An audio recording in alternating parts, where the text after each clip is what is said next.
લોકસભાની ચૂંટણીનું કાઉન્ટડાઉન શરૂ થઈ જવા પામ્યું છે ત્યારે સુરત કલેક્ટરે પણ એક્શનમાં આવી ગયા છે અને 16 વિધાનસભા માટે સરકારી વેરહાઉસમાં મુકાયેલા ઈવીએમ મશીન તથા વીવીપેટ મશીન બહાર કાઢી ઇલેક્શન નોડલ ઓફિસરોને આપવામાં આવ્યા છે।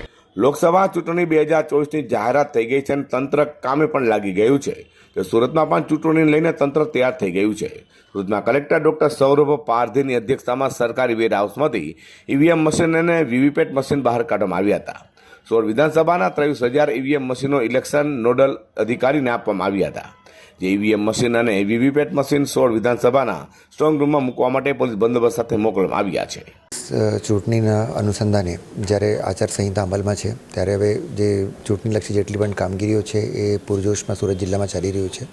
આના ભાગરૂપે જ ગઈકાલે આપણે પોલિટિકલ પાર્ટીઝની હાજરીમાં ઈવીએમ મશીન્સનું રેન્ડમાઇઝેશન કર્યું અને જે તે એસેમ્બલી સેગમેન્ટમાં 16 એસેમ્બલી સેગમેન્ટ આપણા સુરત જિલ્લાને લાગુ પડે છે।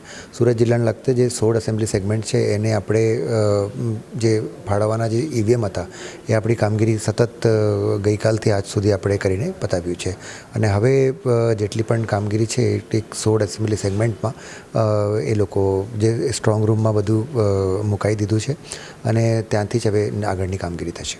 સુરતમાં લોકસભાની 3 બેઠકોની 16 વિધાનસભા માટે 23,000 ઈવીએમ મશીનો નોડલ ઓફિસરોને કલેક્ટરની અધ્યક્ષતામાં ફાળવાતા વિધાનસભા દીઠ સ્ટ્રોંગ રૂમમાં આ ઈવીએમ મશીનો મુકાશે, જ્યાં મશીનો તૈયાર કરાશે। અઝર કુર્સી સાથે હર્ષદ સેઠા।